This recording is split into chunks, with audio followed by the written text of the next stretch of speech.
화평하게 하는 자는 기뻐하라. 저희가 이제 하나님의 아들이라 일컬음을 받을 것이며.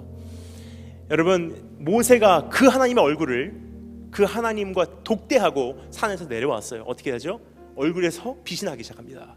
즉 하나님의 얼굴을 본 사람들은 이제 하나님과 나의 모습이 공유되기 시작하고, 하나님의 생각과 나의 생각이 공유되기 시작하고, 하나님의 눈물과 나의 눈물이 공유되기 시작하고, 하나님의 모든 사역의 방법이 이제 공유되기 시작한다는 것입니다. 그러면 여러분, 정말 하나님의 얼굴을 보기를 원합니다 했던 그 사람들이 정말 하나님을 경험할 때 즉각적으로 일어나는 현상은 무엇이냐? 주님의 방식으로 삶을 살아가기 시작한다는 것입니다.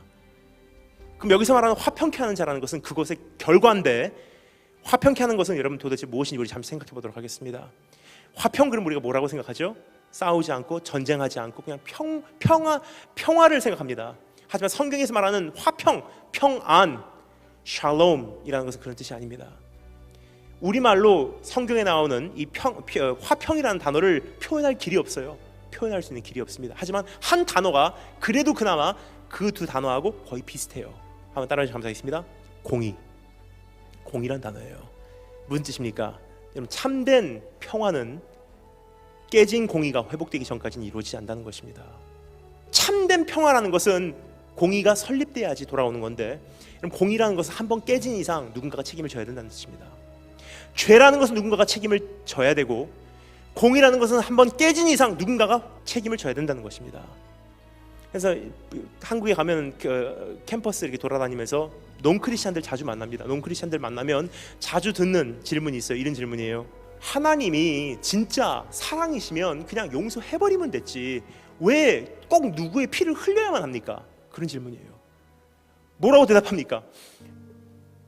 여기서 이미 정답이 나와요. 그 어떤 사람도 그냥 용서할 수 있는 것은 가능하지 않습니다. 왜 그러냐? 공이라는 것은 깨져버리는 것이고, 죄라는 것은 저질러져 버리는 것이고, 문제라는 것은 한번 저질러진 이상 누군가가 책임을 지지 않으면 안 되는 것이기 때문입니다. 예를 들어서 여기 시계가 있습니다. 시계가 있는데 어떤 사람이 저를 이 시계를 보여달래요.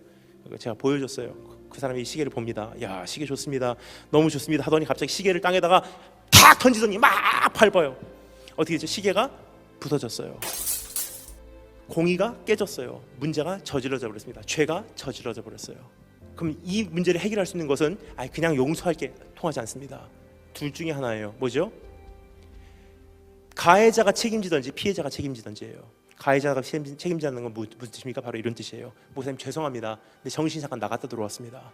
내가 돈 드릴게요. 새로운 시계 사시지요? 하든지 내가 새로운 시계 사다 드리겠습니다 하고 갔다 와서 깨진 공의를 회복시키는 것이 첫 번째 방법입니다. 두 번째 방법, 괜찮아, 용서할게요. 무슨 뜻입니까? 내가 시계 없이 사는 것을 내가 감수하겠습니다. 혹은 내가 내 돈 내고 새로운 시계 사겠습니다라는 뜻이에요. 누군가가 희생을 치르지 않으면 깨진 공의는 회복되지 않는다는 거예요. 주님께서 우리의 죄를 용서하셨다는 건 무슨 뜻입니까? 그냥 감정적으로 이제 용서가 됐다? 아니에요. 용서하신다는 건 무슨 뜻입니까? 피해자 본인께서 공의를 회복하기 위해서 그 값을 치르셨다는 뜻입니다. 그건 감정적인 것이 아닙니다. 단 한 번도 성경에서는 우리의 용서에 대해서 감정적으로 말한 적이 없습니다. 법적인 거예요. 그러면 여러분, 화평케 한 자는 무엇입니까? 이제는 하나님을 바라볼 때마다 배부리 여김을 받을 수 있는 이제는 내가 소모됨으로 이 세상에 깨진 모든 공의를 재설립하라는 주님의 부르심인 것입니다. 정신적으로도 공의가 깨진 이상 누군가가 희생을 치르지 않으면 그 정신적인 공의도 회복이 안 되더라고요. 예를 들어서 아까 그 친구에게 저에게 전화가 올려왔어요. 밤 10시에 전화가 올려왔습니다. 사람에 의해 줄이고 목마른 그 친구입니다. 전화가 올려왔어요. 나 좀 만나줘. 그래갖고 야, 이 원수야, 왜 그래? 그러니까 친구가 나와달래요. 그래갖고 제가 시카고 살 때 일입니다. 한겨울 날씨가 영하 30도예요 시카고는. 아시죠? 그런데 나갔는데 굉장히 추운 겨울에 그 친구하고 10시에 얼굴을 마주보고 앉았어요. 왜 그래? 그러니까 그 친구가 인사도 안 하고 그날은 본론으로 들어가더라고요. 또 시작했어요. 야야, 저 사람이 좋아하는 것 같아, 싫어하는 것 같아. 왜 저 말을 했을까? 오늘 그 말을 했는데 수업 시간에 그 말이 굉장히 나에게 신경 쓰여. 그 말이 뜻이 뭘까? 계속 얘기해요. 가만히 듣고 있다 이런 생각이 들더라고요. 저 친구의 삶에서 어느 순간 정신적인 공의가 깨졌어요. 화평이 없어졌습니다. 그럼 누군가가 다시 한번 희생을 치르고 그 친구를 회복시키지 않으면 깨진 공의는 회복되지 않아요.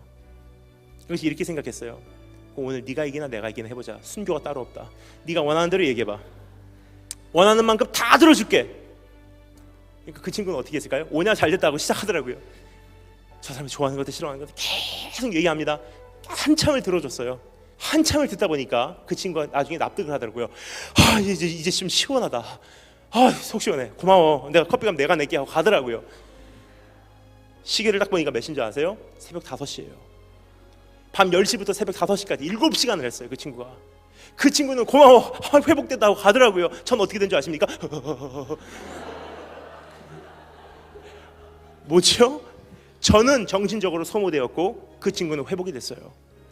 물질적인 건 어떻습니까? 내 물질이 소모된다는 것은 누군가의 물질이 회복된다는 뜻이에요. 누군가의 젊음과 누군가의 에너지가 소모된다는 것은 누군가의 에너지와 누군가의 젊음이 회복된다는 뜻입니다.